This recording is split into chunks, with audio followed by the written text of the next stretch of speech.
encourage you, if you can hear my voice, and you are for women, you are for safety, and you are for protecting life, I need you to gather in tight. Get behind our podium, get your signs up, because the media and the world needs to see the truth about this case today. Today, the United States Supreme Court will hear a case called June Medical Services v. Rousseau. And honestly, the other side should be over here with us, shouldn't they? It is outrageous that there are people on the other side who are saying that it would be okay for women to hemorrhage, to be infertilized because of their abortion in the state of Louisiana. We are gathered here today to demand that the Supreme Court listen to women. So I want to hear you guys say it. You've been here. Some of you have slept overnight in the rain. Two things. Protect women. Protect life. Let me hear it. Protect women. Protect life. Protect women. Protect life. Protect women. Protect life. All right, we are going to get our morning started today, hearing stories of women who are from the state of Louisiana who have been hurt by abortion in that state. Then we will hear from members of Congress and pro-life leaders that are fully in support of the case. And as we're building that out, guys, the whole climax of the day will be at 11 o'clock when oral arguments are over inside the court. And we are going to be joined by amazing special guest, Senator Katrina Jackson, Senator Regina Barrow from Louisiana, Jeff Landry from Louisiana, and I'm very excited to announce for those that don't know, former New Orleans Saint and current Patriot, Benjamin Watson. We have an amazing lineup, so if you have friends in this area, tell them to come down and listen to all of these great speakers. But I'm so excited for what's happening behind us today and outside in front of the court this morning. First, we're going to hear from women who have experienced the reality of the abortion industry, many specifically in Louisiana. We're going to share these stories because it's important that you, the media present, all of us understand what's going on inside these facilities in Louisiana. The court will look at whether we can ensure that Louisiana women are safe inside these abortion facilities, and we in the pro-life movement, we don't want them inside these abortion facilities, right? But we also have compassion that if they do go in, they live. They are treated with a consistent standard of care that we would want for our mothers, our daughters, our sisters, our friends, that they would one day heal from their abortion and come join us in the pro-life movement. That's our goal. So the first person we'll hear from today is Cindy Collins. She's the founder of Louisiana Abortion Recovery and global advisor with Operation Outcry, currently living in Louisiana. Cindy, please.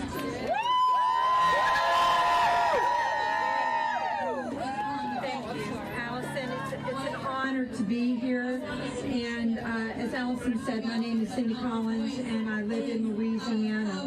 In 1973, I was in Washington, D.C., and I had my first of multiple abortions. Now I've counseled with hundreds of women through Louisiana abortion recovery, some that you're going to hear today. And I've heard the stories, the same stories that I heard 47 years ago. And it is time for this atrocity of abortion and how abortion hurts women to stop. You know, my story was in the journey of abortion that I had an abortion. The abortionist told me to get up, get out, and to shut up. As I walked out of that abortion facility, bloodied and hemorrhaging, I laid outside in the grass with a bloody skirt, and my blood was on the ground, as well as the blood of my child. Now, the thing that I want to tell you is that I'm hearing the same stories today. I counsel women almost every day, and even on phone calls, that tell me the same story, and I'm thinking to myself, So we should not be hearing this. These abortionists are not being held to account. In Louisiana, there was even an ophthalmologist and a radiologist that were doing abortions. Women deserve better than that. And I want to say also, as I call up Ashley to speak, is that the lack of care for women and the shoddy abortion practices have to stop. I would think that even those that oppose us could agree with that. Do not they care for women? So we want to encourage everyone to pray and to agree with Act 620, because what we're asking for is our state in Louisiana and the Supreme Court to uphold that law that will protect women, and that we will no longer see the women hurt by these shoddy abortionists. Thank you.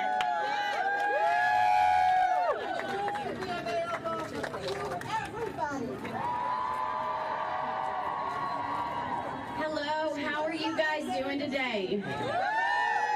So my name is Ashley, and I'm from Louisiana, and I'm just so honored to be here. So I'm here today sharing my story because I don't want any woman to be wounded and forsaken by the abortion industry like I was. Admitting privileges won't save children, but it could save the lives of women. I was 18, promiscuous, and I became pregnant by my boyfriend, who was just as lost as I was. I immediately reacted out of fear and scheduled my abortion.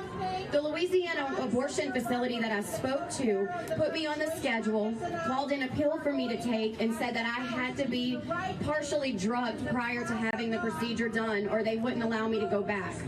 I arrived, and the waiting area was filled with many, many women just like me, except they were unable to look up or make eye contact because the shame had already begun in their lives. Without any form of counseling or doctor-patient relationship, I entered the room.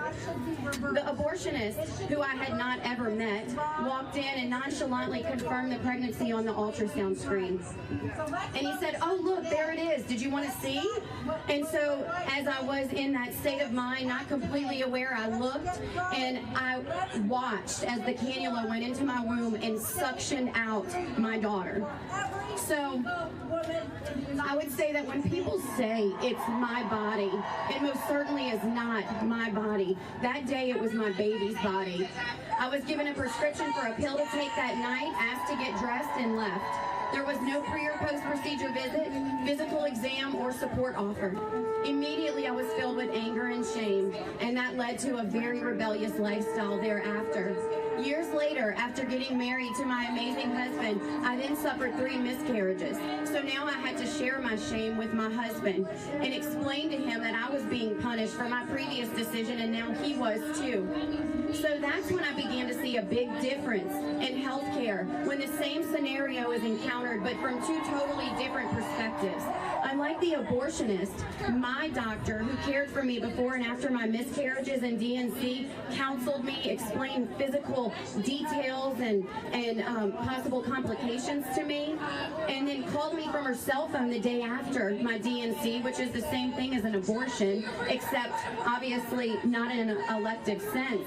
She called me from her cell phone to check on me to see how I was feeling. I would ask everyone out here today, why should the care from a spontaneous abortion differ from the care of an induced abortion? Shouldn't both women receive optimal health care? As you can see, my experiences were vastly different. My doctor who performed my DNC has hospital admitting privileges, and that's what we're here for today. It's not about... I'm going to stop there, but it's about admitting privileges. It's about safety for women. All of us out here today are pro-women, and I can't understand why they can't see that we want safety for women. So basically, I would like to just say that it's definitely in women's best interest to have physicians in a clinical setting performing operations that they have received formal training for. An ophthalmologist and a radiologist should not be performing gynecological procedures. I'm asking the Supreme Court to ensure that Louisiana has the right to protect women from shoddy abortion practices. As a licensed nurse practitioner myself who works in the surgical setting, I daily advocate for patients with the goal of connecting them to their operating physicians to ensure comfort, safety, and well-being, and that's all we're asking for women in our state. Why should women who are choosing to end the life of their baby be given any less of a standard of care? Thank you. Can we all just give these ladies a round of applause for being so brave?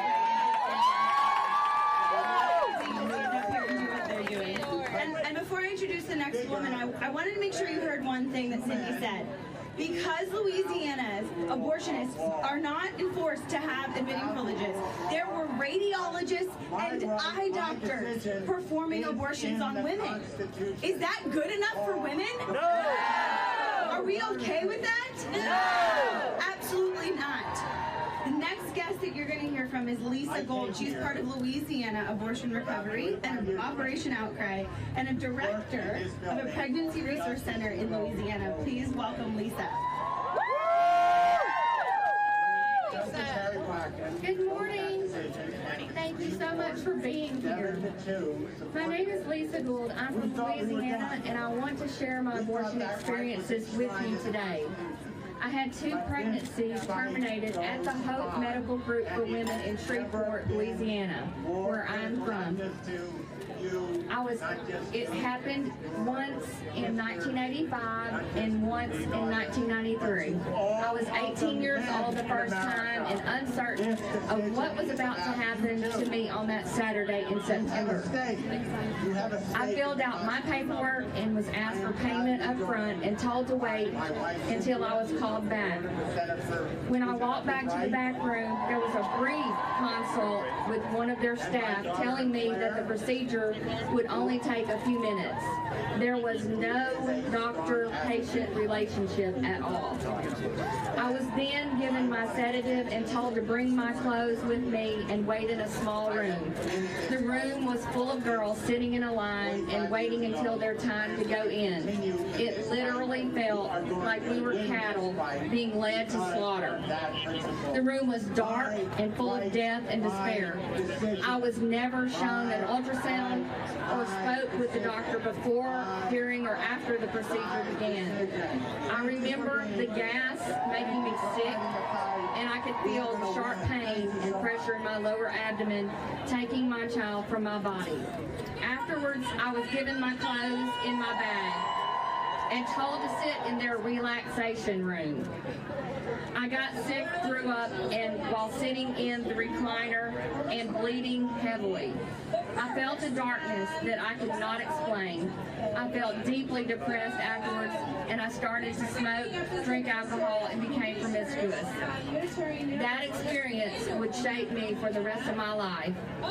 In December of 1993, while in my late 20s, I found myself pregnant once again and feeling that abortion was my only choice because I was divorced and raising my eldest son. My boyfriend drove me to the abortion facility. He ended the relationship a week later, and I was not only left without the baby that I wanted, but I was alone and broken beyond measure. It led me to a 12-year downward spiral of depression, numerous health problems, a hysterectomy, bladder suspension because of scarring in my uterine wall and the suction from the cannula. I was unable to have any more biological children after my second son was born. It has taken years of recovery to undo what those experiences did to me. The abortion industry does not care about women. You can see that in the way they treated me and the many other women out there. They're your daughters, your sisters, your mothers, your aunts, your friends. And you can see that they are fighting this tooth and nail. They work against ensuring protections that are in place for every other outpatient procedure in the state of Louisiana. What happened to me is still happening to women today, sadly. No girl or woman should ever have to experience what I did and the incompetent care of abortionists who are more concerned about their profits than their patients. Thank you so much for being here.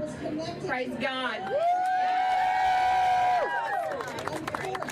Beautifully done. Thank you so much. Did you hear what Lisa said? Every other outpatient procedure in the state of Louisiana requires admitting privileges, except abortion. That's why we're here today. The next person I'm going to introduce you to is Jeannie Holmes. She's a member of Louisiana Abortion Recovery, and she is Louisiana born and raised. Welcome, Jeannie.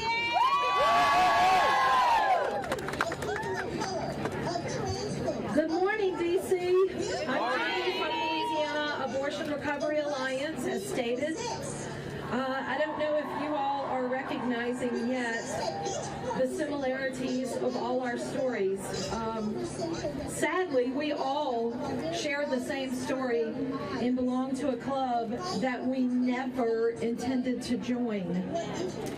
But myself, like these ladies, our abortions were ridiculously easy to acquire. My first abortion was at Delta Women's Clinic in Baton Rouge, Louisiana. It is a horror house. It was then and it is today. They are unscrupulous in their medical care for women by using rusted instruments, dirty cannulas, expired drugs, no bags, no one checking pulses, blood pressures for women who are heavily sedated. Much injury has occurred from this house of horrors that I once was in, and praise God that I came out alive. Not so much, though, for my precious own. 29 years ago, the scariest thing that ever could have happened to me did. I found myself pregnant, unsupported, and alone. The thought of telling my parents that my one-night stand ended in a pregnancy was just too great to get past. There was never a time in my life, though, that I was not pro-life, curiously. To the day that I walked up to the doors of Delta Abortion Clinic, I was pro-life. I was just afraid, and the enemy made abortion so available and appealing to me, and the ultimate lie ever told to woman to this day. But we are here to proclaim God's gospel truth, which is life abundantly.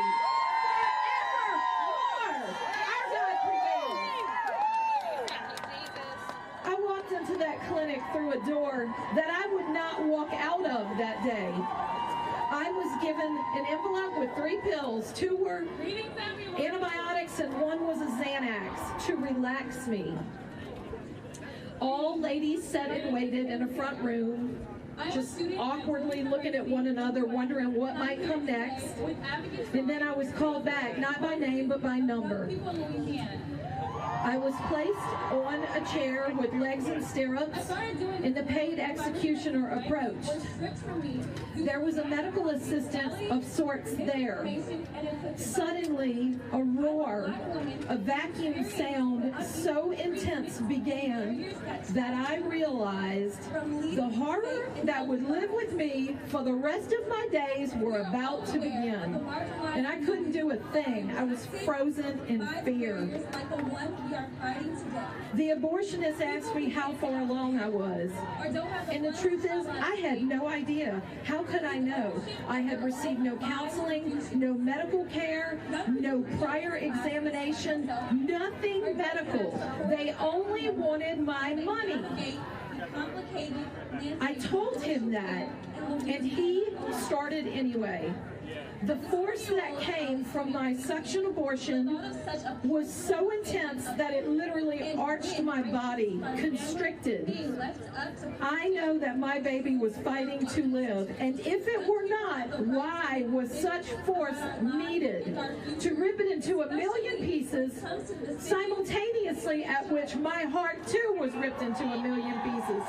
My baby died that day, but a part of me did as well.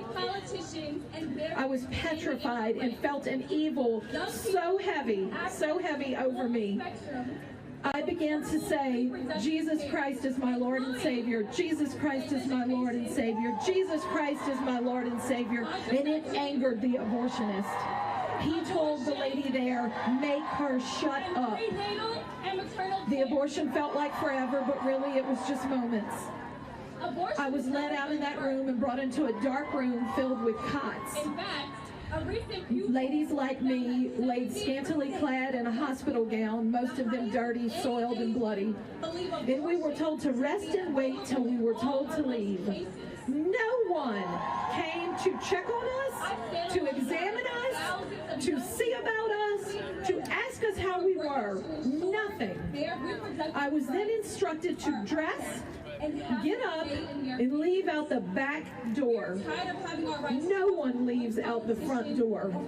I would assume the zombie-like apocalyptic scene would be enough to make the women in the waiting room get up and run.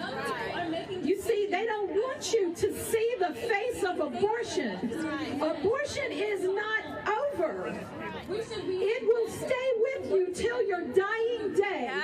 The only thing that gets ladies like me through day to day is the forgiving love of Jesus Christ himself, who proclaims that I will see my baby in heaven one day. Praise the name of Jesus. Amen. God help us, Lord. God help the women and men on the other side who proclaim that women like me and women like you do not deserve the same level of health care as they do. If I were not seeking the abortion that they yell is every woman's right. I'm here today. Praise God. You say otherwise. And Act 620 will be upheld and women will be protected under the law. Amen. All right, Judy.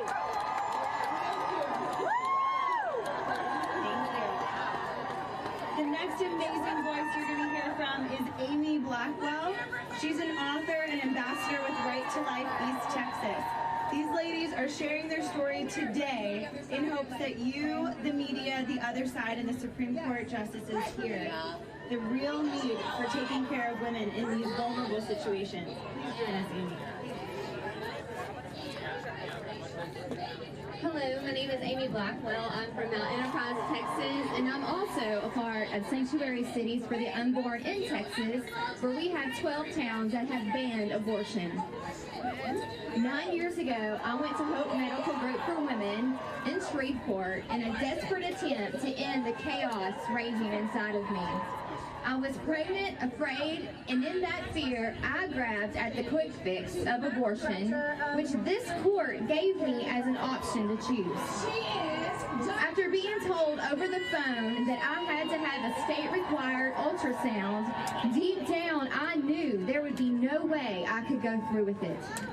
Because up until that point, I had been planning for my baby's arrival. When I got there, I was an emotional wreck, zombie-like. The waiting area was filled with women, but mostly afraid young girls. I was panicking. As I was led back to the ultrasound room, I frantically told the lady I could not look, and she told me, "Don't worry, honey, you don't have to." As she was gliding the probe along my belly, she said aloud how long the baby was and the price for that size. Apparently, 13 weeks. As if she was pricing meat by the pound. She led me into a room where I was to watch a video of what was to happen, and I flipped out, yelling, "I cannot watch that." She again said I didn't have to watch, and quickly calmed me down as to not draw even more attention to myself. I would have no counseling on that day of any kind. No one seemed concerned for the emotional or mental state I was in. I was clearly not of sound mind. If I couldn't watch the video of what was to happen, how could they allow me to go through with it in real life and expect me to be okay? I found myself brought into Dr. Bauman's office, which was awkward. He also had no concern for my mental or emotional health, as I sat there numb and at times spaced out. His only concern was payment, saying each week that I waited, the price would in fact go up. Apparently, the bigger the baby, the more cost. I mumbled a few words saying, "I can't do this. I don't know what to do." He then asked if I had kids. I said, "Yes, I have 2. His response was, "2 is plenty. That's enough. Let's get this done." How would he know that for me? He hadn't cared enough to counsel me in any way to know what I truly wanted. As I walked out of his office, I turned to look down the hallway and saw a woman cleaning up bloody blue medical papers. That was God reminding me where I was and what happens there. I left that day and never went back to my scheduled abortion appointment. My Emma Grace will turn 9 years old on June 19th, which is known as the Day of Freedom. That short-lived emotion of worry and fear of the unknown that day has now been years of joy and love from a special little girl that I never would have met if I had allowed the law, my legal choice, and the abortion industry to win over her life.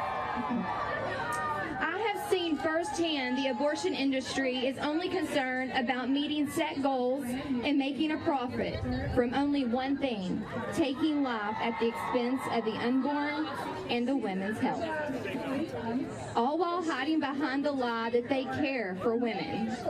The abortion industry doesn't want to abide by the rules like hospital admitting privileges, which would give women even more care and safety. If they did,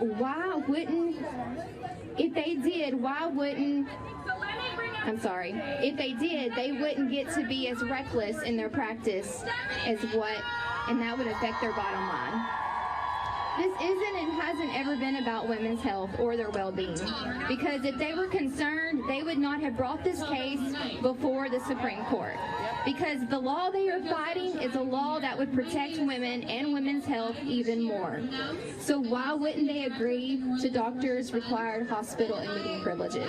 To better care for the women they say they care for. Thank you.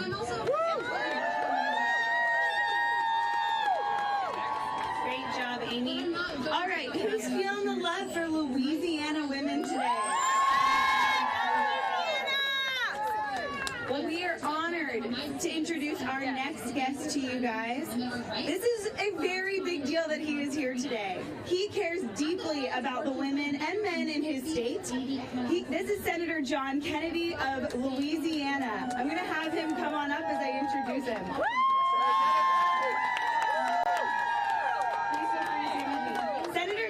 Louisiana sits on the Senate Judiciary Committee and has been a consistent voice in the fight to protect the lives of preborn children and the health of women, including leading 39 other senators to sign a brief supporting the state of Louisiana in this case. As the Supreme Court considers Louisiana's law today, the senator has recently introduced the Pregnant Women Health and Safety Act to put those protections for women into effect across the country. Senator Kennedy also introduced the Prenatal Non-Discrimination Act, which would make it a crime to abort a child based on his or her gender. So as a woman holding a little girl in my belly, thank you so much, Senator Kennedy. Please join us. Yes, Senator. Our colleagues don't typically struggle with choice to terminate their pregnancies. They struggle with the resources to fulfill that choice. Because choice means nothing without access. My name is John Kennedy. The government has been denying citizens access. And I believe in life.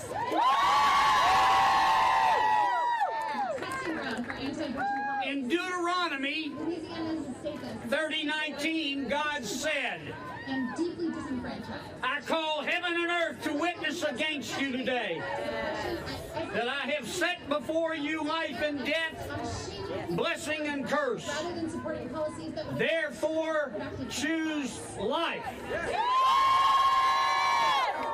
financially out of reach for many Louisianans. Job 33:4. Made it so. The Spirit of God has made me, and the breath of the Almighty gives me life. The New Orleans Abortion Fund stands with a powerful coalition of allied organizations. And finally, Exodus 20:13. Thou shalt not murder. Thou shalt not murder. I'm here today to celebrate with you God's greatest gift to all of us, life. As you know, the Supreme Court is meeting this morning because Louisiana, and I'm very proud of this, is a pro-life state that is helping to lead our country's pro-life movement. And I am also proud of the fact that Americans on both sides of the Mississippi River understand that every single life is precious and every life has meaning, whether it's 82 years old or 82 seconds old.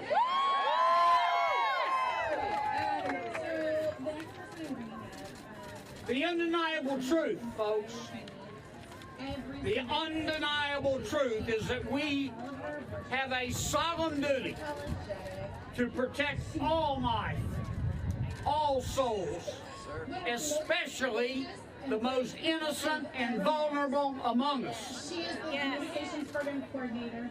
And I'm also here today with you to give the voiceless a chance to be heard. Frankly, I wish we didn't have to be here today. Frankly, it's sad.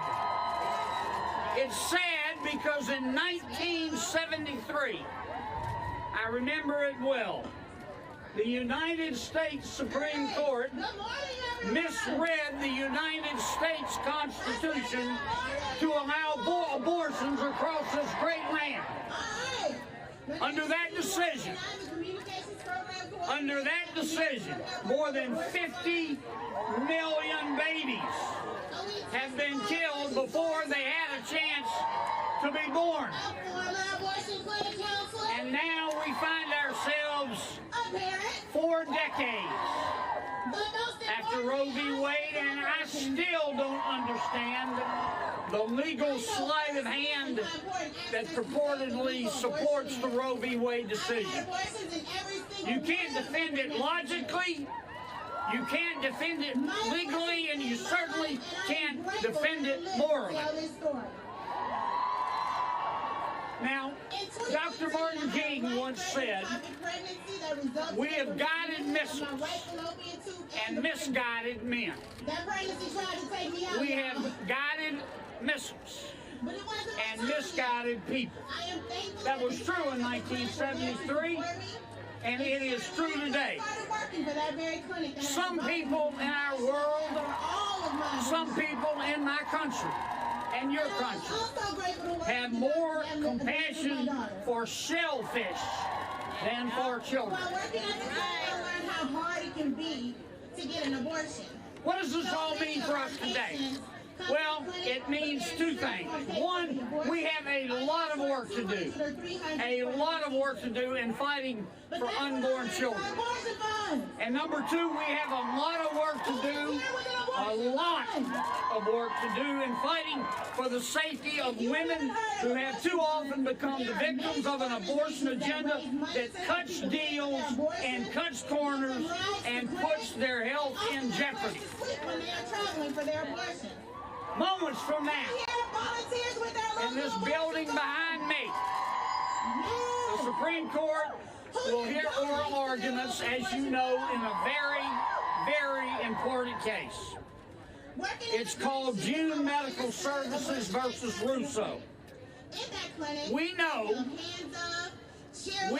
that one of the biggest lies that the abortion movement peddles is that we can only protect life in the womb at the expense of vulnerable women. The opposite is true. We cannot protect unborn children if we don't prioritize the health and well-being of their mothers. Abortion Act, the subject of today's Supreme Court hearing, recognizes the fact that abortion providers routinely put the safety of women at risk. Some abortion clinics often fail to offer women even the most basic standards of medical care, like ready access to emergency and follow-up medical services. Louisiana law requires any doctor who performs an abortion to have admitting privileges at a nearby hospital. We want to make the health of children and the health of women a priority again. And the law that these 9 justices are going to consider today is compassionate and it is common sense. I've always been proud of Louisiana's steadfast support for protecting life. Whether that life belongs to an unborn child or to an expectant mother. If either compassion or common sense prevails before this court today, after they hear today's arguments, I want Congress, the United States Congress right across the street, to be ready to extend the safeguards that we adopted in Louisiana nationwide. And for that reason, I have introduced into the United States Congress the Pregnant Women and Health Safety Act. The idea that a woman in any state, not just Louisiana, but in any state in this great country, should suffer at the hands of a healthcare provider who doesn't even have admitting privileges at a nearby hospital is barbaric. Yes. Fine. I want you to know that I agree with you, I'm really excited and I agree with the good people of Louisiana, and I agree with all of my pro-life friends. It's time to prioritize. It's time to prioritize the health of women and unborn children. Protect women, protect life.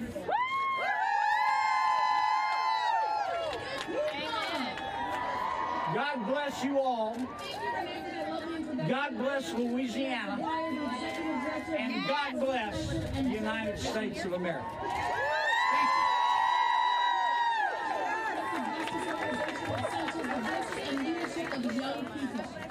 And we are building a young people movement for reproductive justice by centering the leadership of those most impacted by abortion bans and restrictions. Everyone, let's thank Senator Kennedy again for his leadership.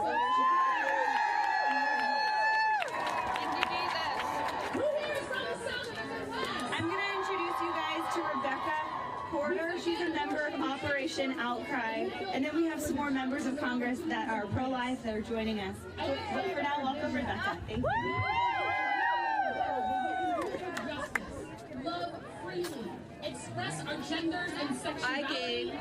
Sex for pleasure, and define and create in return, I developed abortion is stigmatized, criminalized, and drug addiction, alcoholism, and suicide attempts, and the loss of my children that can never be replaced.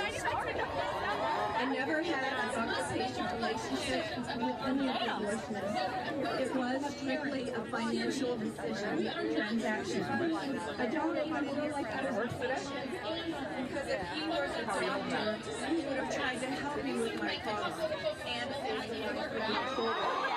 Instead, they had their staff lie to me and say, we need front line, folks. Join the front line. We got one stepping out. Our bodies, our choice. Our bodies, our choice. Our bodies, our choice. Our bodies, our choice. Our bodies, our choice. Our bodies, our choice. Our bodies, our choice. Our bodies, our choice. One in which the legal right to abortion means little. Our bodies, our choice. Our bodies, our choice.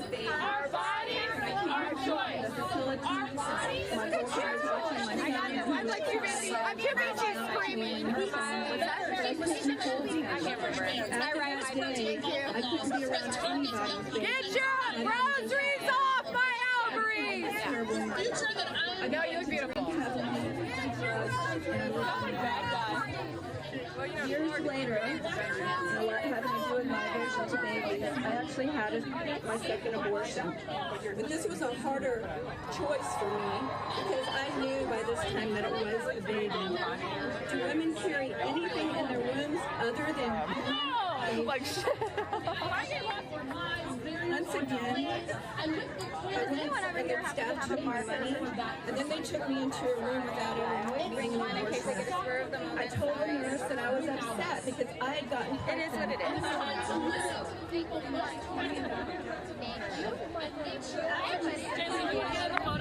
I went back, paid more money, and got Women deserve better! Abortion betrays women! Women deserve better! Abortion betrays women! Women deserve better! Abortion betrays women! Women deserve better! Abortion betrays women! Women deserve better! Abortion betrays women! My choice! My body! Abortion betrays women! Women deserve better! Abortion betrays women! Women deserve better!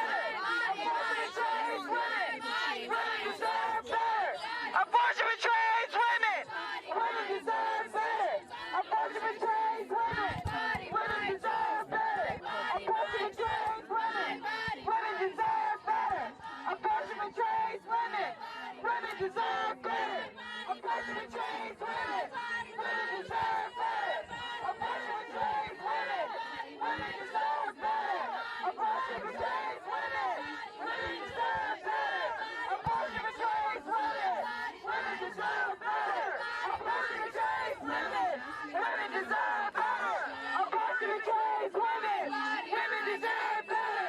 Abortion betrays women! Women deserve better! Abortion betrays women! Women deserve better! Abortion betrays women!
are the pro-life generation, and we will abolish abortion.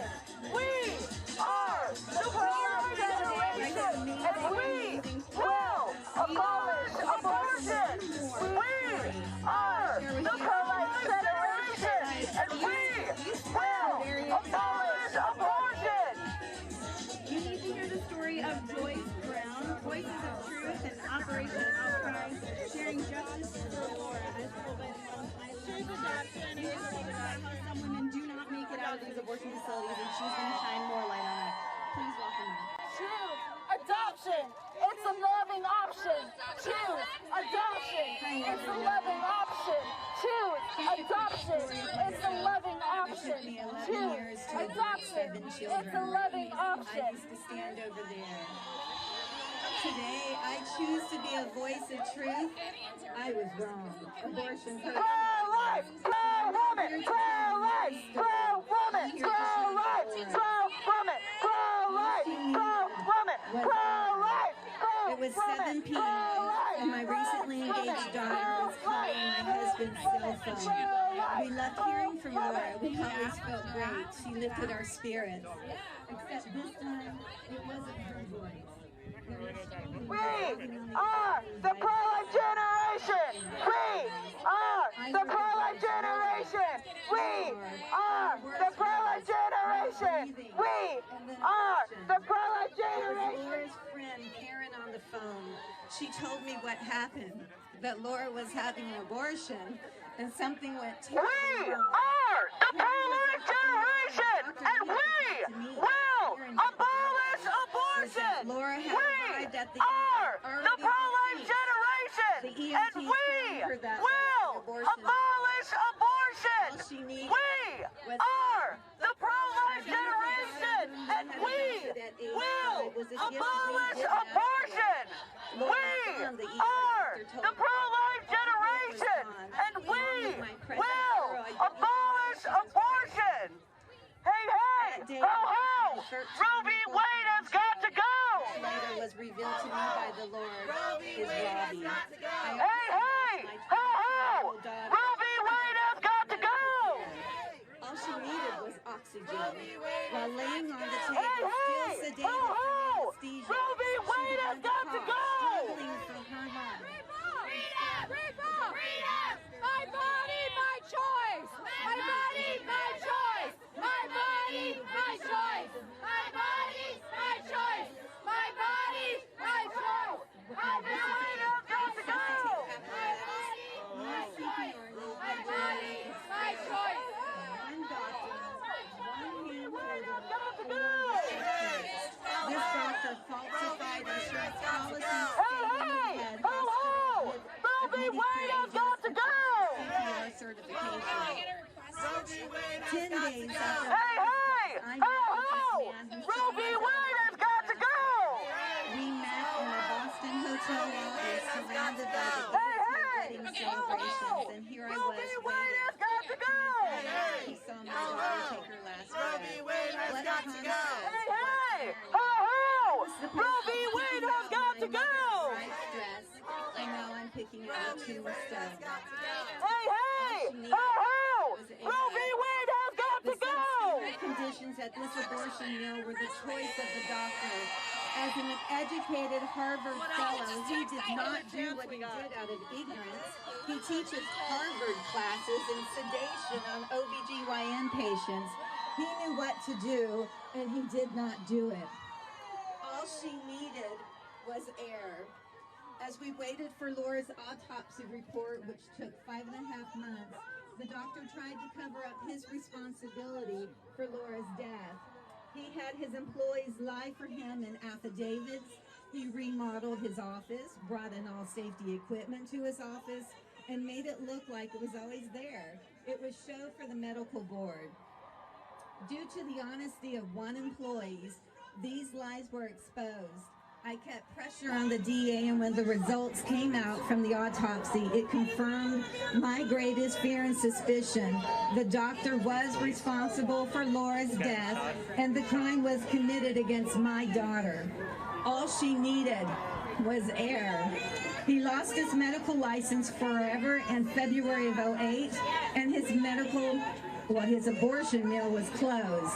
I thank God that he could never take another life at this mill again. It took a total of 3 years to get justice for Laura, and the medical board case only took 5 months. The civil and criminal case both settled on the same day of September 13, 2010, the third year anniversary of Laura's death. This abortionist was sentenced to 2.5 years, and he only served 3 months. The fight for justice for Laura is over. The fight for all the lives of the unborn have only begun. All they need is air. Laura Hope Smith, May 25th, 1985, September 13th, 2007. This case does not criminalize the abortionist, the one that's being heard probably right now. However, if you take the lives of Lauras across this nation and in the state of Louisiana, Eileen Smiths are after you. Thank you.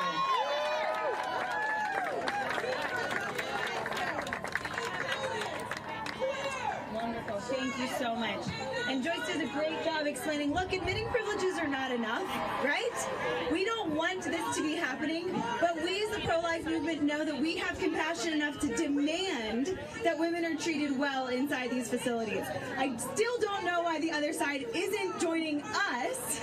They should be standing with us to demand safe, consistent care, because we know that a child does die during an abortion, but no woman should die during an abortion as well. The next guest I want to introduce you to is a survivor himself in many ways, Representative Steve Scalise of Louisiana, House Republican Whip. Please head on up.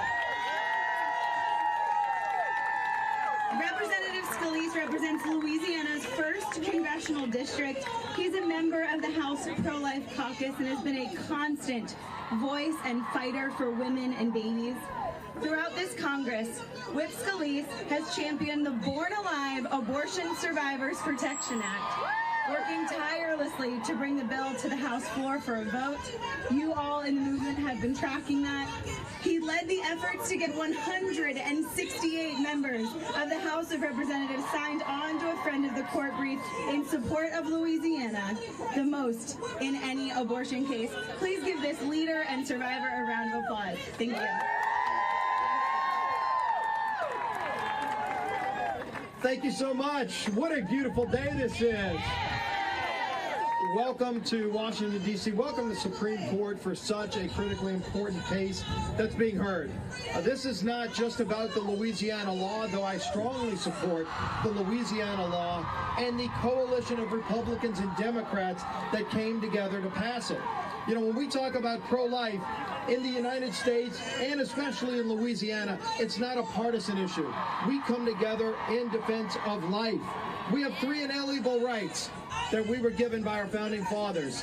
It's life, liberty, and the pursuit of happiness. And what among those is the first inalienable right? It's life. That's why we're here today, to stand up for life. There are so many battles being fought in this war, and I want to thank you for fighting on all of those fronts. My friends from Louisiana Right to Life, our friends from National Right to Life, Susan B. Anthony, Family Research Council, Concerned Women for America, so many people that are dedicated to standing up for life. Right across the street in the United States Capitol, we've had a number of votes, and in fact, last week, we had a vote on the House floor for Ann Wagner's Born Alive Protection Act. Think about this. If a baby is born alive outside the womb, there should be no debate. If you kill that baby, it's murder. And yet in a number of states, they're allowing that baby to be murdered in the name of abortion. It's not abortion, it's murder, and it should be a national standard, a national law. Unfortunately, when we had that vote, all Republicans voted for the bill, but only 3 Democrats voted for that bill. Now imagine somebody going back home saying they're pro-life, and many of them, by the way, ran saying they were pro-life, and yet they came to Washington and they voted to allow the baby to be killed after it's born alive. That's going on right now. These are record votes. Everyone ought to be held accountable for their positions. But if you look what's going to happen behind us at the Supreme Court, right here, why is this important? It's important for a number of reasons. Number one, shouldn't there be some basic health standards? If abortion clinics are going to operate, shouldn't they be concerned to make sure those doctors actually have hospital admitting privileges in case something goes wrong? We've seen women die on abortion tables because the doctors weren't prepared. And so why shouldn't we have those standards? That should be something everybody should agree on. But today the court's going to resolve that issue when they have this hearing. And also, by the way, this is the first pro-life case that's come to the Supreme Court since Justices Kavanaugh and Gorsuch have been put on the bench. I look forward to hearing their response to these laws that should be upheld. The other big issue at stake is standing, legal standing.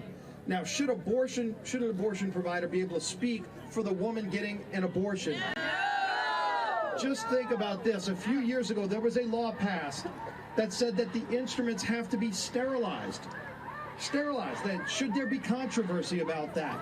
Do you know their abortion providers challenged that law on behalf of the women that they were operating on? Now, can you imagine one woman going in to have an abortion saying she didn't want sterilized instruments, but she didn't have that voice because the abortion provider was able to legally stand up and represent her and try to challenge the law asking or mandating that the instruments be sterilized? That's what's going on here. They will resolve that question today as well. And I hope on both fronts the Supreme Court rules not only in favor of life, but in favor of basic health and safety standards for women and children. I appreciate everything you do in the movement for life. It is a critical movement. We just had the March for Life a few weeks ago. And to see tens of thousands of young people, our young high school students, college students, coming to Washington to stand up for life. It is so inspiring and so encouraging seeing that the next generation understands as well as you do how important it is that we stand up for life. Thank you for coming here. Let's pray for a proper verdict by the Supreme Court. And my good friend Katrina Jackson, a Democrat from Louisiana, but a dear friend, who was the author of this law, she is in there today. Pray for Katrina as well, and hopefully we get victory, not only for life, but for women's health as well. Thank you all for coming up and standing up for life. God bless you.